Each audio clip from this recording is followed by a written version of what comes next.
Welcome to RPPV News, bringing you stories from across the Mornington Peninsula. I'm Catie Sharp, and our top items for this edition are: police have eyes on Seaford following a fatal stabbing. Welcome news for the Better Buses campaign. Homelessness is a top priority in Frankston. We're cleaning up after a messy year. And Frankston Arts Centre reopens its doors. Now for the full stories. Following the tragic murder of Langwarrin man Cam Smith in Seaford 2 weeks ago, police have set up a CCTV trailer at Seaford Railway Station in order to reassure the local community. Frankston Police stated that highly visible patrols will be in the area over the summer and that they will not tolerate any form of antisocial or disruptive behaviour, holding those who behave in this way accountable for their actions.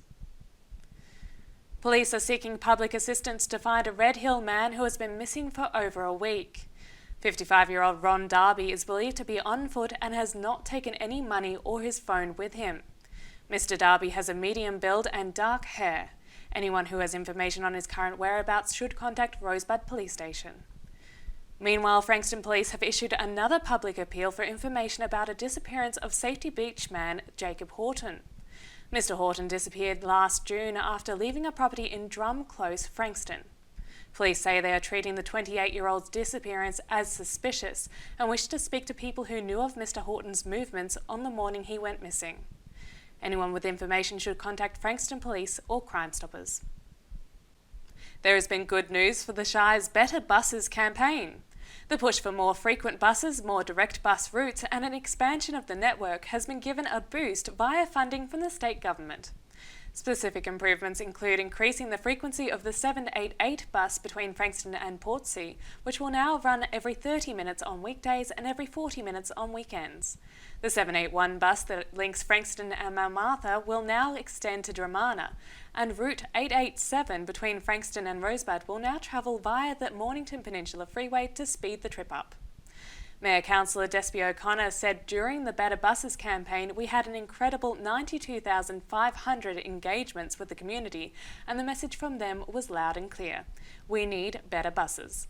There are still further improvements to be made, and the council will continue to advocate for those on behalf of our community, especially for better cross-peninsula transport connections. 14 of Frankston City's most well-known community organisations are pooling their resources and knowledge to tackle local homelessness.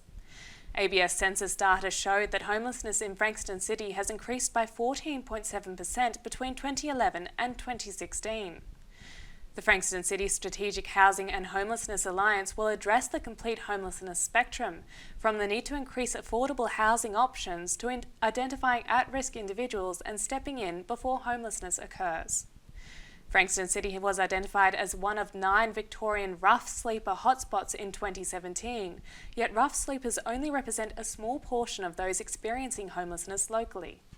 Women and children are the most likely to experience or be at risk of experiencing homelessness due to rising incidents of domestic violence.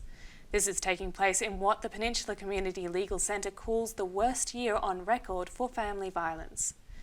The Centre's specialist family violence team has doubled in the past 2 months, and they are seeing a number of people affected by family violence for the first time. When we come back, the District 8 fire danger period is imminent.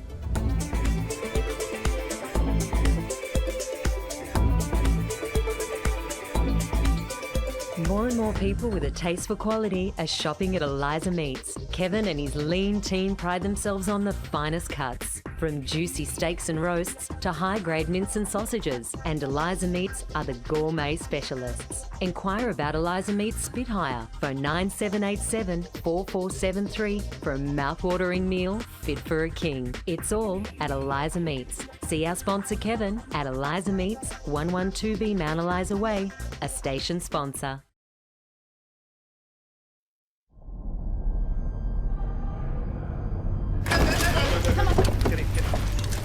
I know how fast grass fires can spread. You'll want to escape, but you shouldn't drive. The smoke is blinding. And you'll block roads for emergency vehicles. Just walk 2 streets back and check warnings on the Vic Emergency app. Authorised by the Victorian Government.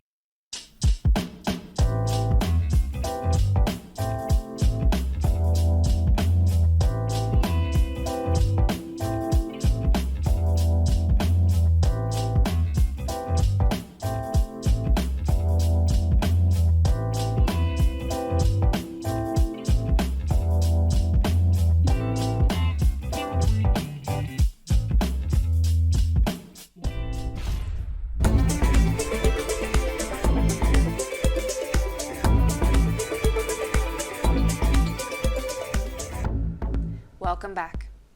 The fire danger period for Frankston and the Peninsula has been announced by the CFA. The official start of the season will be 1 a.m. on Monday the 14th of December. The CFA says the latest bushfire outlook for Victoria is of a grass fire-dominated season. This is due to a significant grass growth caused by the above-average rainfall courtesy of La Niña.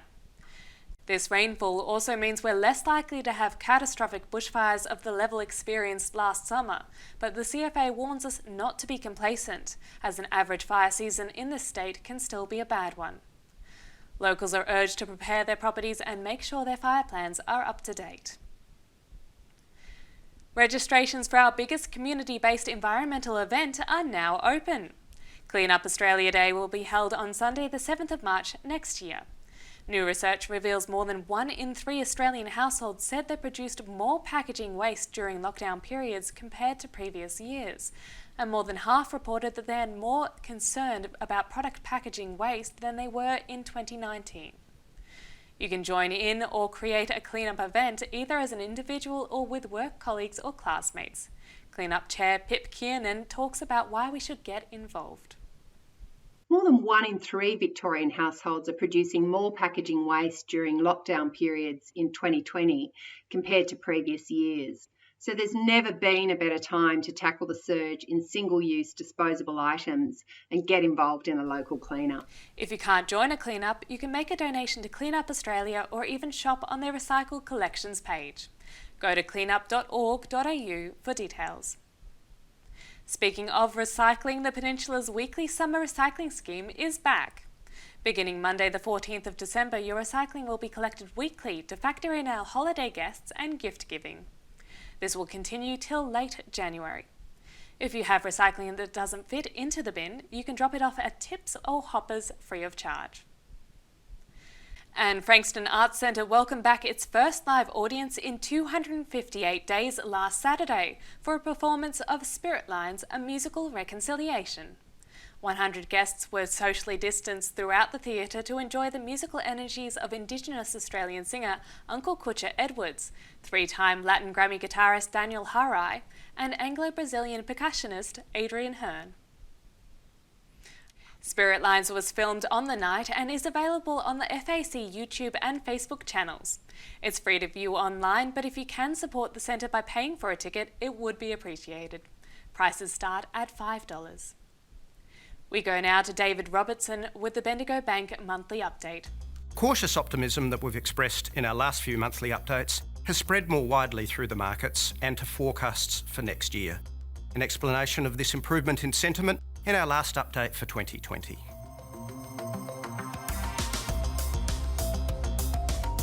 The economic data for Australia has been one-way traffic over the last month, beating forecasts for GDP growth in the third quarter, business and consumer confidence now up to multi-year highs, and for the housing market, increases in dwelling values for all capital cities and for regional property in each state and territory.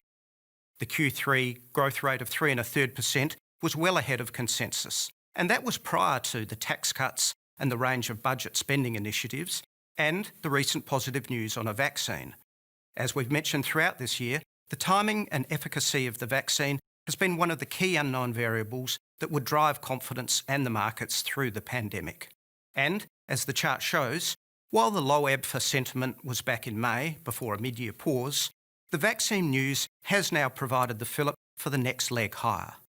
Of course, we need borders to remain open and the economic news to keep improving to sustain this trend. But stock markets are factoring in a broad-based recovery next year. And as of today, our ASX 200 is slightly higher than the start of the year, a remarkable outcome given the depth of the recession. The employment data out next week will be crucial to show that the jobs recovery is continuing, even as support from JobKeeper and JobSeeker tapers off. But for now, it still appears to be a V-shape, similar to stocks, sentiment and GDP growth. And it's worth keeping in mind that the number of workers supported by JobKeeper has fallen from 3.6 million to under 1.5 million since September. Assuming this trend continues, 2021 can be a year where JobMaker takes the reins from other support measures, and when the unemployment rate, having peaked at 7.5% in July, can continue to slowly improve. It's not all good news for our economy, with the escalation of trade tensions with China, which is showing no signs of improving, but at least the iron ore price is up at a 7-year high to offset some of the impact from other export markets, which need diversification if demand from China is to fall more permanently. And lastly, the resilient housing market continues to recover from the COVID-19 shock at the start of the year, with volumes for owner-occupier loans now at record highs. Given the RBA has signalled no increases in interest rates for 3 years, this market looks set to power ahead, especially in a post-pandemic economy. So, while investor activity has been more subdued, given the uncertainty ahead, a sustainable recovery from the recession may well be helped by rising asset values, as long as they don't rise too quickly.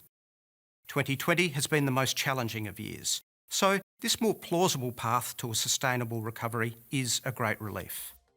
Wishing you all a safe and restful holiday season. That's the market update from Bendigo Bank.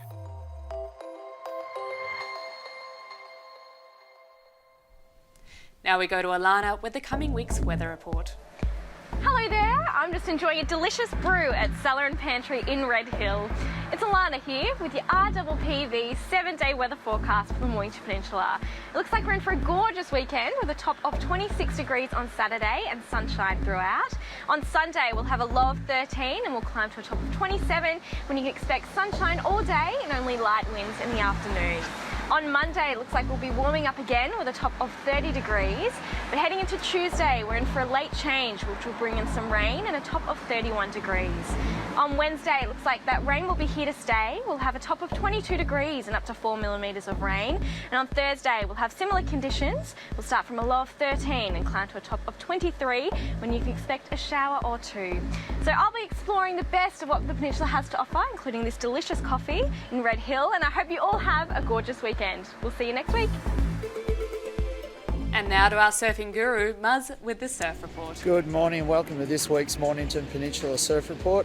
Starting off the week with more winter-like conditions than summer, so northwest winds and a fairly large swell, although the big tides in the morning are kind of killing it.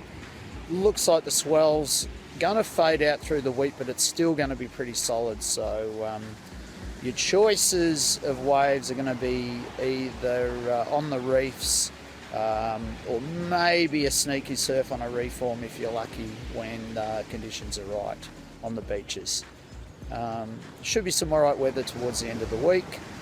Early part of the week is going to be pretty miserable, wintry like, and you'll be surfing in Western Port. So enjoy the week and enjoy the cool weather because I'm sure we're going to get hot again. See you next week. And that's all from our team here at RPPV News, serving the community with stories that matter to you. Thank you for keeping our region safe by following the restrictions. Be sure to shop and dine locally wherever possible. Keep watching and do tell your friends. Bringing you the news from coast to coast across the Mornington Peninsula, I'm Catie Sharp. See you for the next edition.